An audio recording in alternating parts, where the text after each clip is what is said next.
La luz siempre se ha usado como metáfora del conocimiento, y a través de la historia han existido varias formas de iluminar los objetos. Sin embargo, no fue sino hasta hace 200 años que se empezó a iluminar por medio de la corriente eléctrica. Circuitos eléctricos. Corriente eléctrica.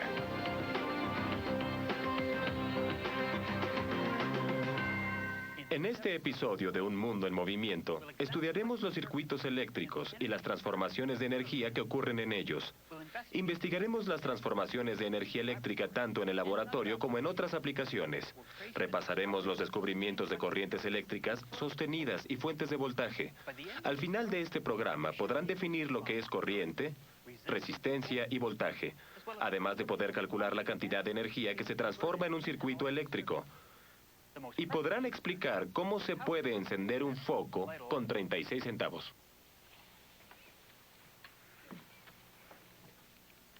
Creo que es todo lo que van a necesitar. ¿Para qué? Para encender un foco. Estás bromeando, ¿verdad? Unas cuantas monedas, papel desechable y sal. No, también les falta agua. Y algunos cables.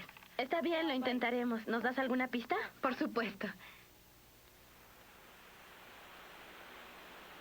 El agua de esta cascada está en movimiento porque está dentro del campo gravitacional de la Tierra.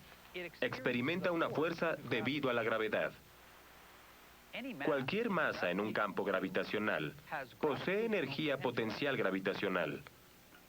El cambio de energía potencial gravitacional por unidad de masa a partir de la posición inicial a la final se llama diferencia de potencial gravitacional. De igual forma, un objeto cargado en un campo eléctrico posee energía potencial eléctrica. Si el objeto se mueve, su potencial eléctrico también cambia. El cambio de la energía eléctrica por unidad de carga a partir de la posición inicial a la final se llama diferencia de potencial o voltaje. ¿A esto le llamas una pista? Podríamos decir que es una analogía. Entiendo la relación en un circuito. Tenemos una fuente de diferencia de potencial. ¿La fuente de energía? Sí, es una fuente de diferencia de potencial, al igual que la diferencia de potencial gravitacional. Son similares porque ambos términos se refieren a la diferencia de energía potencial. Sí. Una diferencia implica un cambio de energía, y de ahí, la luz. Correcto. ¿Correcto? ¿Cómo llega hasta acá la energía? Dentro de una pila seca, una reacción química provoca la acumulación de cargas opuestas en los polos de la misma. Sin embargo, este proceso se detiene muy rápido a menos que la pila se conecte a un circuito. Si se conecta a un conductor como este cable, induce un campo eléctrico en él. Cualquier carga en el cable experimentará una fuerza debida a este campo. Los materiales que son conductores no atraen con tanta fuerza los electrones, los cuales se mueven como resultado de esta fuerza. Electricidad. ¿Así que los electrones en el conductor son como el agua en la cascada? Sí, tienen cierta cantidad de potencial eléctrico y a medida que se muevan a través de... Un trayecto conductor cerrado, un circuito. A medida que pasan a través del circuito, proporcionan energía a otras cosas dentro del circuito. Y crean luz. Cierto, Juliana. Así que los electrones son como el agua en la cascada. Y los ríos sobre y debajo del agua son como los conductores. La cascada es el sitio donde la energía potencial se transforma. Los electrones son demasiado numerosos para poder seguirlos individualmente. Es mucho más sencillo representar un coulomb de carga. Cada electrón tiene una carga de 1.60 por 10 a la menos 19 coulombs. Así que el inverso de ese valor, o 6.25 por 10 a la 18 electrones, nos da una carga total de 1 coulomb. Cuando un coulomb de carga abandona la pila, posee cierto potencial eléctrico.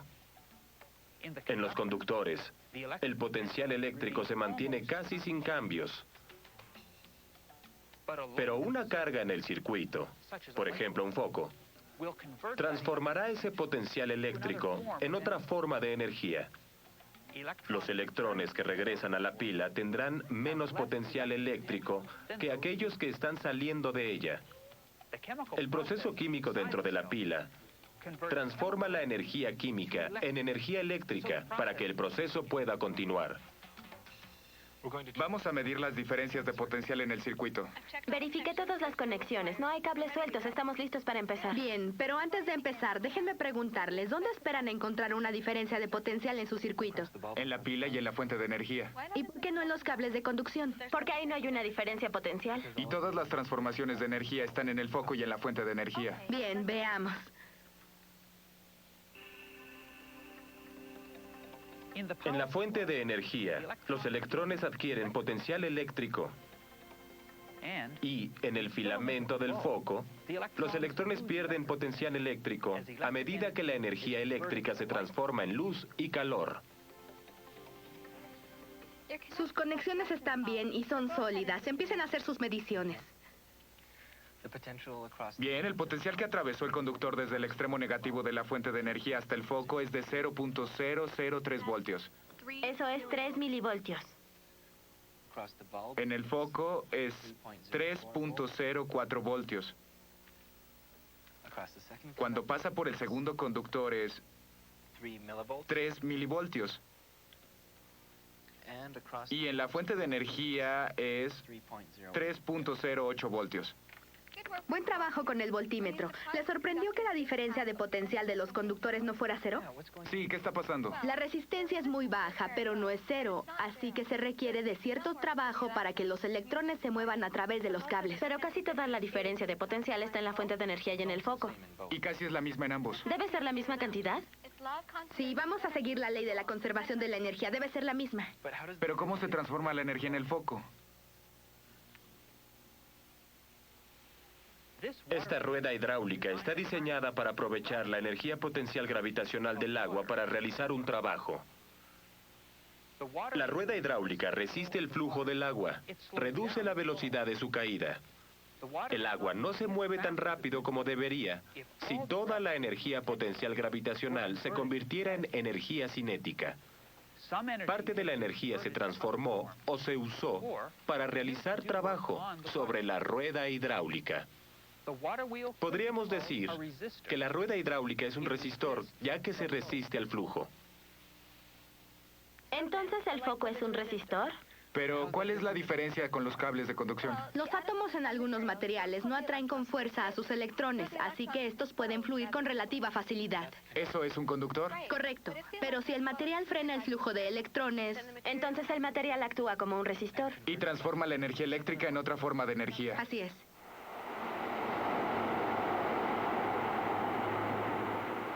La forma más sencilla de comprender el funcionamiento de un tren ligero es compararlo con un foco en un circuito. En un circuito, un foco es un resistor y el tren ligero en su circuito también lo es. Ambos son transformadores de energía. El foco transforma la energía potencial eléctrica en luz y calor. En el caso del tren ligero, la energía potencial eléctrica se transforma en energía cinética, que es movimiento. Aquí es donde se lleva a cabo la mayor parte de la transformación de energía y es donde se localiza el motor. Es un motor de corriente directa de 600 voltios. Se alimenta de la catenaria superior. La corriente fluye a través del grupo de resistores hacia el motor. Cuando la corriente fluye a través de las bobinas del motor, la energía eléctrica se transforma en energía cinética que induce el movimiento. Una vez que el tren está en marcha, para frenarlo se toma esa energía cinética y se transforma de nuevo en energía eléctrica que se disipa a través de los resistores que producen calor. Así, frenamos la armadura del motor y el tren se detiene. El calor que sale de los resistores se utiliza para calentar el coche en invierno.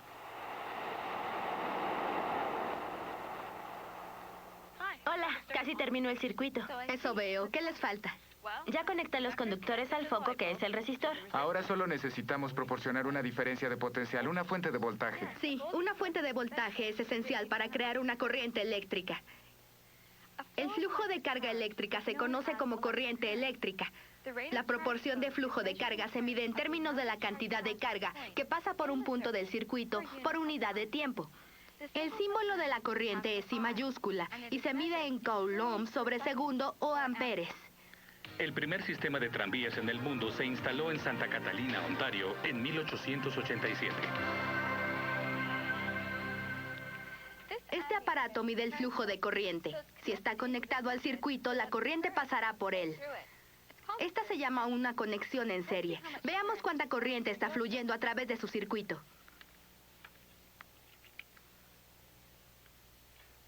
Bien, son 66 miliamperes o 66 miliamps. Bien, la corriente es la carga dividida entre el tiempo. Así que si permitimos que el circuito funcione durante un minuto, ¿cuántos coulombs de carga van a fluir a través de este foco? La corriente es carga dividida entre el tiempo. Si despejamos, La carga es igual a la corriente por el tiempo. el tiempo es un minuto. La corriente está en amperes, que son coulombs por segundo. Así que mejor convertimos el minuto en 60 segundos para que tengamos unidades que se puedan cancelar. Cierto. Y tenemos 66 milicoulombs por segundo multiplicados por 60 segundos. Bien. Nos da 3.960 milicoulombs o 4.0 coulombs de carga. Buen trabajo. El voltaje máximo que produce una pila se conoce como fuerza electromotriz o EMF.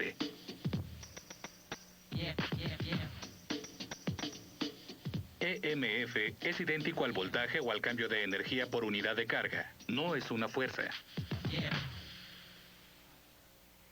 ¿Podemos determinar el cambio de energía si conocemos la carga y el voltaje? Claro, podemos utilizar la ecuación cambio de energía es igual a la carga multiplicada por el voltaje. Sí. Así que continuemos desde donde nos quedamos. La carga que fluye a través del circuito es de 4.0 coulombs. Y la diferencia de potencial que proporcionó nuestra fuente de energía es de 3.08 voltios. Así que el cambio de energía es de 12 coulombs voltios. Buen trabajo. Veamos si pueden simplificar estas unidades. Un voltio es un joule por coulomb.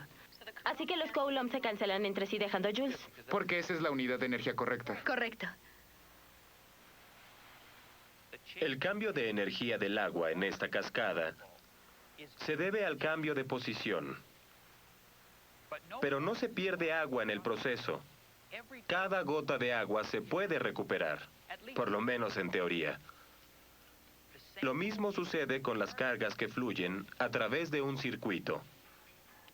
Mientras una carga fluye en un circuito, le transfiere energía que lo carga, pero las cargas no se consumen.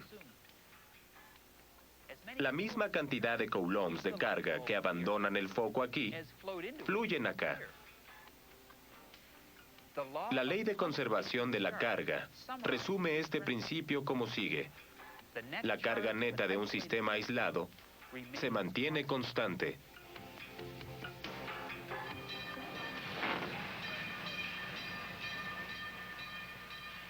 Los primeros tranvías funcionaban con 600 voltios de corriente directa.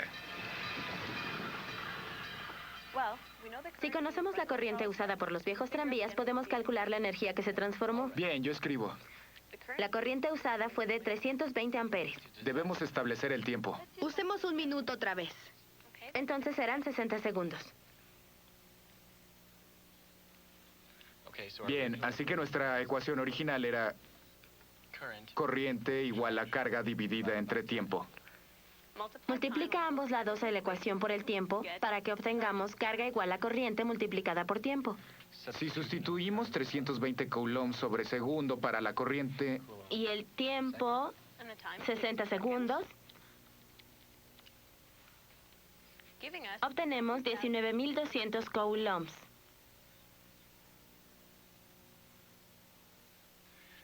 lo llamaremos 1.92 por 10 a la 4 coulombs de carga. Bien, no hay que redondear todavía hasta obtener la respuesta final y todavía nos falta un paso. La unidad de diferencia de potencial, el voltio, recibe su nombre de Alessandro Volta. Volta creó una pila electroquímica cruda que llamó pila voltaica. Este instrumento ayudó a realizar grandes avances en la electricidad y en otras ciencias. Pocos meses después de su invento, William Nicholson y Anthony Carlyle descubrieron que el agua no es un elemento. Por primera vez en la historia utilizaron corriente eléctrica para descomponer el agua en hidrógeno y oxígeno.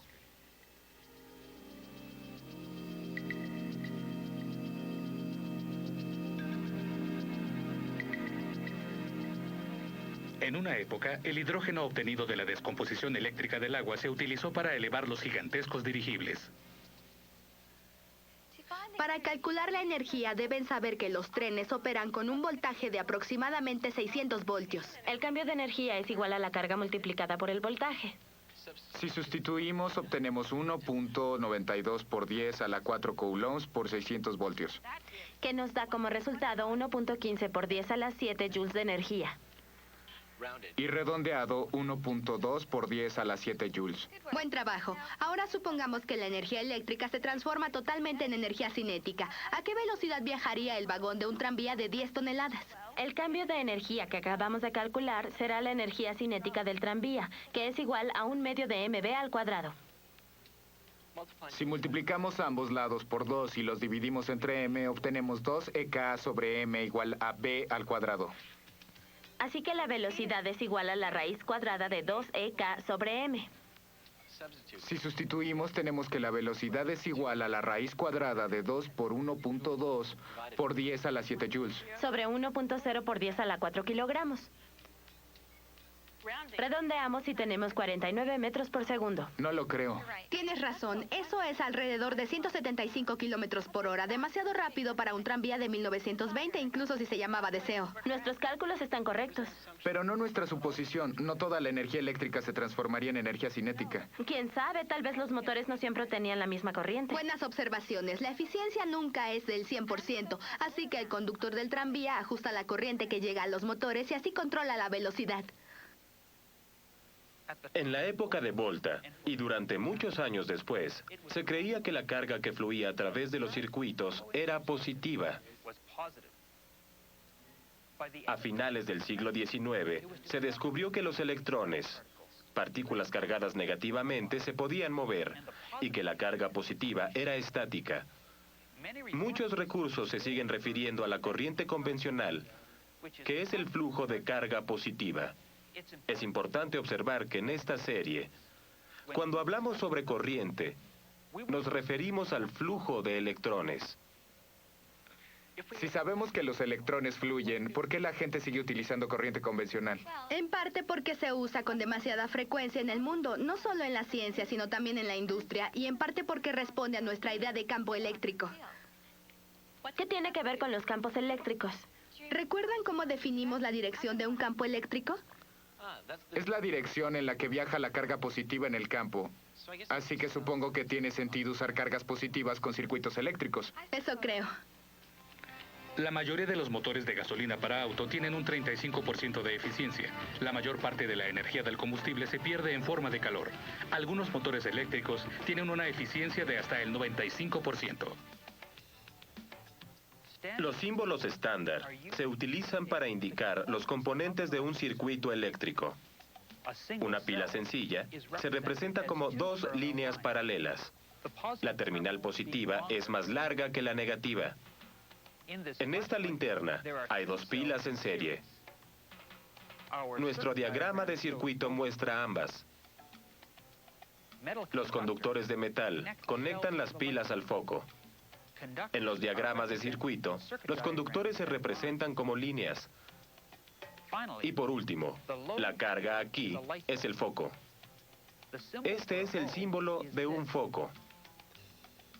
En general, cualquier carga o resistor se representa con una línea en zigzag.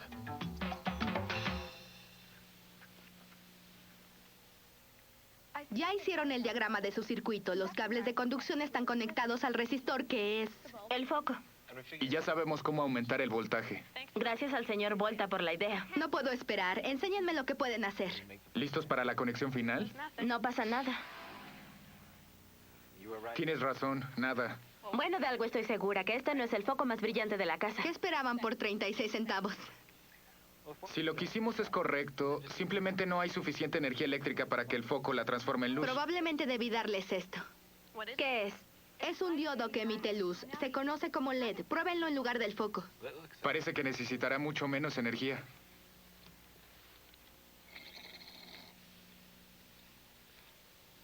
Bien, estamos listos. Y... Ah, bien, ahí tenemos luz. Genial. Aunque esta pila de monedas no es tan efectiva como una pila seca, los principios son los mismos. ¿qué es un vehículo eléctrico híbrido? Como su nombre sugiere, un vehículo eléctrico híbrido es uno que utiliza dos fuentes de energía. En este caso, el motor convencional que utiliza gasolina, así como la electricidad almacenada en baterías. ¿Por qué combinar ambas formas de energía? Si quisiéramos construir un auto que solo fuera eléctrico, necesitaríamos cargar baterías muy pesadas. Y eso no es nada práctico, así que lo que hacemos es utilizar baterías más pequeñas que aportan la energía suficiente para utilizar el auto en las actividades cotidianas y también un pequeño motor de gasolina en caso de que necesitemos manejar grandes distancias. Veamos el motor.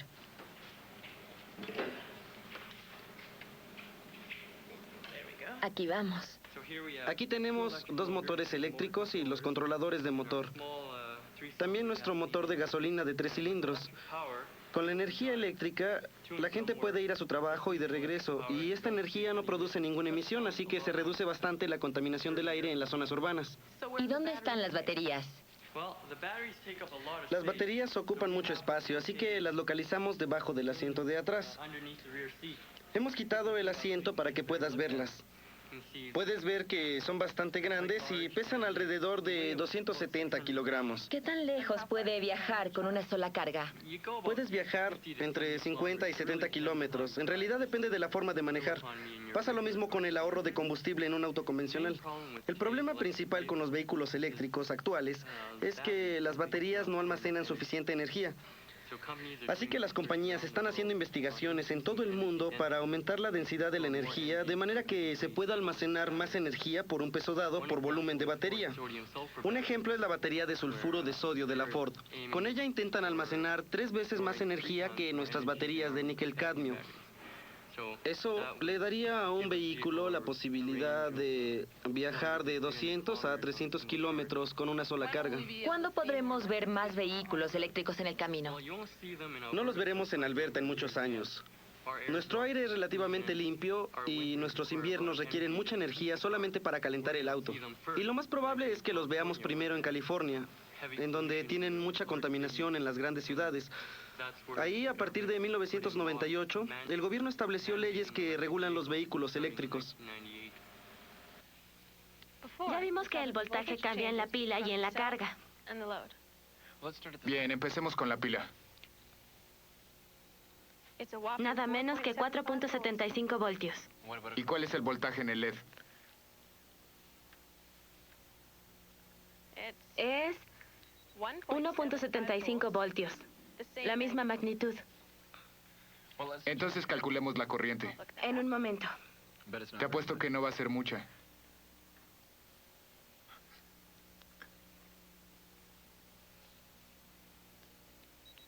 Tienes razón, es de 0.30 miliamperes. Es extremadamente pequeña, pero recuerden que incluso una cantidad de corriente muy pequeña puede ser peligrosa. ¿Cómo es posible? Las células de tu cuerpo responden a una corriente eléctrica. Unos cuantos miliamperes de corriente pueden ser muy dolorosos. ¿Como una descarga de alfombra? Sí, y aproximadamente 1/10 de amper puede causar una fibrilación cardíaca. ¿Qué significa eso? Tu corazón empieza a latir de manera irregular o muy rápido. En consecuencia, tu sangre no fluye correctamente o deja de fluir. Háblame sobre este guante biónico. Soy psicoterapeuta y en psicoterapia utilizamos la estimulación eléctrica en diferentes aplicaciones. Esta es una aplicación muy específica. Utilizamos la estimulación eléctrica sobre los músculos paralizados para obligarlos a moverse. Imita de manera muy burda las señales que el cerebro normalmente enviaría a los músculos, pero que no pueden llegar debido a la lesión. En la parte posterior del guante tenemos un instrumento, un controlador microprocesador que produce la estimulación eléctrica. Pasa a través de los cables hacia los contactos de malla metálica dentro del guante. Cuando la persona se pone el guante, ese contacto toca esta conexión metálica. La corriente fluye a través de los electrodos hacia la piel y hace que el músculo se contraiga. ¿Es seguro aplicar corriente eléctrica a la piel? En esta aplicación en específico estamos tratando un área muy localizada. No estamos aplicando electrodos cerca del corazón o de cualquier órgano importante que podrían ser potencialmente dañinos. No lo estamos aplicando sobre la garganta, que también podría causar problemas potenciales. ¿Cuál es la cantidad de voltaje y corriente? Los pulsos que puedes escuchar, ese zumbido, son pulsos de alrededor de 30 voltios. Eso es entre este electrodo y este otro. Equivale a hacer presión en una llave de agua cerrada. Abrir esa llave es equivalente a hacer contacto con la piel. Ahora, esos pulsos de corriente fluyen a través de mi piel. Pulsos de 30 miliamperes o 30 voltios. Eso se traduce en una resistencia de alrededor de 1 kiloohm o alrededor de 1000 ohms. Así, la persona que lo usa puede mover la muñeca hacia atrás, aunque no tenga movimiento en los dedos ni en el pulgar. Vamos a iniciar la estimulación y podrás ver que en el momento en que mueve la muñeca hacia atrás, los músculos se estimulan para cerrar la mano y volverla a abrir. Actualmente el guante está en estudio y estamos haciendo pruebas clínicas, pero nuestra esperanza es que en un futuro muy cercano dejará la etapa de investigación y entrará al mundo real. Ya conocen la diferencia de potencial y la corriente producida por su pila voltaica. ¿Qué energía se está transfiriendo? Empecemos por calcular la carga que está fluyendo. Corriente es carga dividida entre tiempo, así que la carga es corriente multiplicada por el tiempo. De nuevo usaremos 1 minuto para el tiempo. Entonces tenemos 0.300 miliamperes por 60 segundos. Lo que